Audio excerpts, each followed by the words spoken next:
तो electric generator नाम सुनते ही कई बार लगता है ना कि यार ये कॉन्सेप्ट्स कितने कॉम्प्लेक्स और उलझन भरे हैं। बिल्कुल एक बड़ी सी पहेली की तरह। लेकिन आज के इस क्विक एक्सप्लेनर में हम हर एक डिटेल को बिल्कुल वही तक सीमित रखेंगे जितना एग्जाम्स के लिए सच में जरूरी है। मतलब no extra theory, no distraction, एकदम टू द पॉइंट बात। चलिए बिना वक्त गवाए सीधे मुद्दे पर आते हैं और इन कॉन्सेप्ट्स को एक ही बार में मास्टर करते हैं। ओके, चलिए इसमें गहराई से उतरते हैं और बिल्कुल बेसिक फाउंडेशन से शुरू करते हैं। Electromagnetic induction. सच कहूं तो ये शब्द सुनने में थोड़ा भारी भरकम लगता है, राइट? पर इसका कॉन्सेप्ट बहुत बहुत ही सिंपल और ऑनेस्टली काफी शानदार है। जरा इमेजिन कीजिए, बिना किसी तार को बैटरी से जोड़े सिर्फ मूवमेंट से, जी हां, सिर्फ मोशन से बिजली पैदा करना। यही तो इसका असली जादू है। अगर डेफिनेशन को देखें तो ये वो प्रक्रिया है जिसमें जब कोई कॉइल या कोई कंडक्टर किसी मैग्नेटिक फील्ड के अंदर मूव करता है या फिर उन इनविजिबल मैग्नेटिक फील्ड लाइंस को कट करता है, तब पता है क्या होता है? उस कॉइल के अंदर करंट इंड्यूस हो जाता है, यानी उत्पन्न हो जाता है। आसान भाषा में कहें तो जब मैग्नेटिज्म और मोशन आपस में टकराते हैं ना, तो इलेक्ट्रिसिटी पैदा होती है। ये वो डिस्कवरी थी जिसने लिटरली पूरी दुनिया को रोशन कर दिया, और जनरेटर के काम करने का ये बिल्कुल पहला और सबसे जरूरी स्टेप है। और देखिए, यही इंडक्शन अब एक बहुत ही सिंपल सी इक्वेशन बन जाता है। मैकेनिकल एनर्जी से इलेक्ट्रिकल एनर्जी तक का सीधा सफर। अगर सोचा जाए तो एक जनरेटर और कुछ नहीं है, बल्कि बस इसी कन्वर्जन पाइपलाइन को हकीकत में बदलने वाली एक मशीन है। जो मोशन हमने अभी अभी समझा था ना, वो कॉइल का मूव करना, दरअसल वो मूवमेंट ही मैकेनिकल एनर्जी है। जनरेटर क्या करता है? वो इसी फिजिकल मूवमेंट को, इस यांत्रिक ऊर्जा को लेता है और बिना किसी झंझट के एकदम स्मूथली उसे इलेक्ट्रिकल पावर यानी विद्युत ऊर्जा में बदल देता है। एग्जाम्स में अक्सर इस कन्वर्जन पर डायरेक्ट सवाल आते हैं। इस एक छोटी सी इक्वेशन को समझ लेने से एकदम क्रिस्टल क्लियर हो जाता है कि आखिर किसी भी जनरेटर का मेन पर्पस क्या है।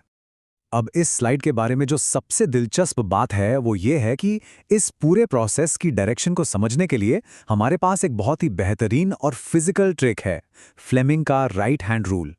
इसे समझने के लिए हमें बस अपना राइट हैंड, अपना दायां हाथ इमेजिन करना है। देखिए, इस रूल के 3 मेन पिलर्स हैं। स्टेप 1 में आता है हमारा अंगूठा यानी थंब, जो हमेशा उस कंडक्टर के मोशन की दिशा को दिखाता है। फिर स्टेप 2 में आती है तर्जनी यानी 4 फिंगर, जो बाहर से लगने वाले मैग्नेटिक फील्ड की डायरेक्शन की तरफ पॉइंट करती है। और जैसे ही ये दोनों एक दूसरे के परपेंडिकुलर यानी लंबवत सेट होते हैं, तो स्टेप 3 अपने आप पूरा हो जाता है। हमारी मध्यमा यानी मिडिल फिंगर बिल्कुल उसी दिशा में पॉइंट करेगी जहां इंड्यूस्ड करंट पैदा हो रहा है ना कमाल का?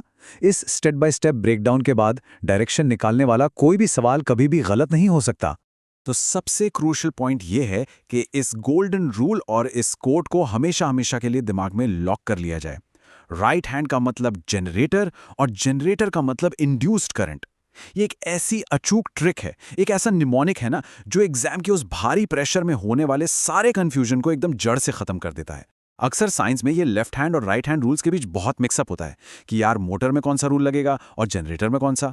पर इस एक सिंगल स्टेटमेंट के बाद वो सारा धुंधलापन गायब। जब भी सवाल जनरेटर का हो या फिर उसमें बनने वाले उस इंड्यूस्ड करंट का, तो बस एक बात याद रखनी है, वहां सिर्फ और सिर्फ राइट हैंड का ही इस्तेमाल होगा।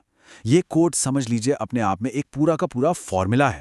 और ये बहुत ही शानदार तरीके से दर्शाता है उन 2 मेन मैकेनिज्म्स का अंतर जहां अक्सर सबसे ज्यादा कंफ्यूजन होता है, स्लिप रिंग्स और स्प्लिट रिंग्स के बीच का फर्क। अगर बाई तरफ देखें तो वहां एसी जनरेटर का मैकेनिज्म है। एसी जनरेटर में करंट की एक आदत होती है, वो हर आधी रोटेशन या कह लें हाफ टर्न के बाद अपनी दिशा बदल लेता है। तो इस ऑल्टरनेटिंग नेचर को बिल्कुल वैसे ही बाहर निकालने के लिए स्लिप रिंग्स का इस्तेमाल किया जाता है। ये करंट को बिना तोड़े सीधे एक्सटर्नल सर्किट तक पहुंचा देते हैं। वहीं दूसरी तरफ हमारे पास है split ring commutator. DC generator की डिमांड थोड़ी अलग होती है। वहां करंट सिर्फ एक ही दिशा में चाहिए होता है, एकदम स्ट्रेट। इसलिए ये स्प्लिट रिंग्स हर आधी रोटेशन के बाद कनेक्शन को ही रिवर्स कर देते हैं, जिससे सर्किट के बाहर हमें हमेशा एक यूनिडायरेक्शनल मतलब एक ही दिशा में बहने वाला करंट मिलता है। ये इन दोनों के काम करने के तरीके का एकदम परफेक्ट कंपैरिजन है। चलिए आगे बढ़ते हैं और देखते हैं कि ये सब आपस में कैसे जुड़ता है और हमें ले जाता है हमारी इस अल्टीमेट चीट शीट की तरफ। ये उन 4 की फैक्ट्स का पूरा निचोड़ है जो एग्जाम में मार्क्स पक्के करवाने की फुल गारंटी है। सबसे पहला इलेक्ट्रोमैग्नेटिक इंडक्शन, ये वो मेन प्रोसेस है जो करंट प्रोड्यूस करता है। दूसरा पॉइंट, फ्लेमिंग का राइट हैंड रूल, जो उस पैदा हुए करंट की बिल्कुल एग्जैक्ट दिशा बताता है। तीसरा, अगर सर्किट में स्लिप रिंग्स लगे हैं तो इसका सीधा सा मतलब है कि वहां एसी यानी अल्टरनेटिंग करंट जनरेट हो रहा है। और चौथा, जहां भी स्प्लिट रिंग्स मौजूद होंगे वहां आउटपुट सिर्फ और सिर्फ डीसी यानी डायरेक्ट करंट ही होगा। ये एक छोटी सी समरी उस हर थ्योरी और मैकेनिज्म को कवर कर लेती है जो इस पूरे टॉपिक का बेस है। सच में ये इस टॉपिक की मास्टर की है।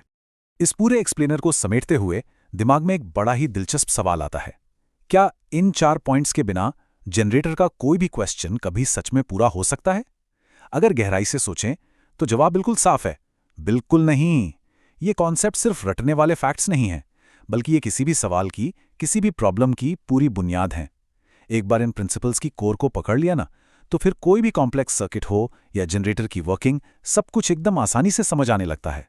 हर एक डिटेल को ऐसे ही कॉन्फिडेंस के साथ समझना सबसे ज्यादा जरूरी है। तो अब वक्त है इन आइडियाज को पक्का करने का और आगे साइंस के ऐसे ही शानदार कॉन्सेप्ट्स को और गहराई से एक्सप्लोर करने का।